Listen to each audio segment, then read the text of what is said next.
Hello, my name is Juan Rodarte, and I'm going to talk to you about Unit 6, Mitigate Conflict on a Project. So, what is a contract breach and how is it caused? A breach of contract occurs when there is a violation of one or more of the terms of the contract. The basic elements that a plaintiff must establish to be successful in a breach of contract lawsuit include the following: a valid contract was executed, the plaintiff performed as specified in the contract. The defendant failed to perform as specified in the contract, and the plaintiff suffered an economic loss because of the defendant's breach of contract. Now, a breach of contract can only happen after acceptance of a contract. Upon proper acceptance of an offer, a contract is formed. A valid acceptance requires the following: meeting of the minds, definite and complete, duration, complete and conforming. So without those, there is no contract, and therefore there wouldn't be able to be a breach contract. So all these elements must exist in order for there to be a contract. And if one of the parties does not perform as discussed in the contract, then that is a breach of contract. What damages and remedies are on contracts? What can a party do when another has breached the contract and refuses to or cannot perform? Generally, a remedy or a legal redress will attempt to make the injured party whole again. An option of not seeking legal redress is for the parties to negotiate to work out the situation or remedy the situation between themselves. However, if they are not able to remedy the breach of contract themselves, they may resort to official channels such as mediation, arbitration, or go to court. And if they choose to go to court, the damages are awarded by the court, and damages such as monetary damages or compensatory damages are awarded in an attempt to restore to the aggrieved party the money that it would have had if the other party had not breached the contract. This can include the cost of making a substitute contract with another party and the expenses of delays caused by the breach of contract.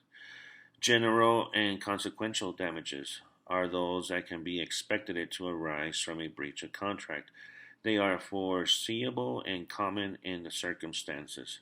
Circumstantial damages are those that occur because of some unexpected, unusual, or strange development involved in the particular contract and dispute. The distinction between these two types is one of foreseeability. If it's found that the party who breached the contract could have foreseen the damages that followed, the person could be liable for consequential as well as general damages. What is a complex licensing agreement?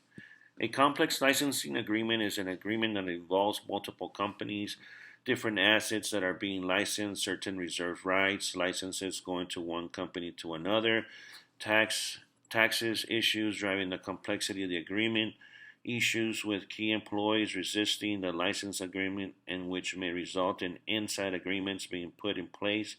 Moreover, the typical clauses in a complex licensing agreement are the definitions. Although that might seem straightforward, it's behooved to pay attention to how terms are defined, predominantly the term product, as well what is being transferred or licensed from one entity to the other.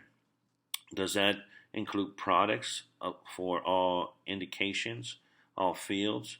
Are there particular reserved rights that relate to the product improvements covered? Are combinations covered? Additionally, the scope cost of the deal. What is being licensed from one company to the other company? Is it a product that includes improvement? Is there rights to sublicense the rights? What is the territory? Is it in the U.S.? Is it worldwide, etc.? What is the compensation payable? Another cost to consider is the obligations cost. What is each company responsible 4, to try to ensure that the deal is going to work. Other causes to consider are wrecks and warranty causes, compensation causes, bankruptcy or insolvency causes, all which make the licensing agreement a complex one. The complexity in the contracting process and why organizations take the time to use them. Contracts are a formal agreement between two parties wherein one party, the contractor, obligates itself to perform a service and the other party, the client, obligates itself to do something in return, usually in the form of a payment to the contractor. Additionally, a contract is a codification of the private law, which governs the relationship between the parties to it, defines the responsibilities, spells out the conditions of its operations, defines the rights of the parties in relationship to each other, and grants remedies to a party if the other party breaches its obligations. Moreover, a contract attempts to spell out in specific terms the transactional obligations of the parties involved as well as contingencies associated with the execution of the contract. Therefore, organizations take the time to use contracts. What are the various steps of the contract process? The various steps of the contract process consist of 6 steps of a contract lifecycle, which are the contract creation, negotiation and collaboration, review and approval, administration and execution, ongoing management and renewal, reporting and tracking.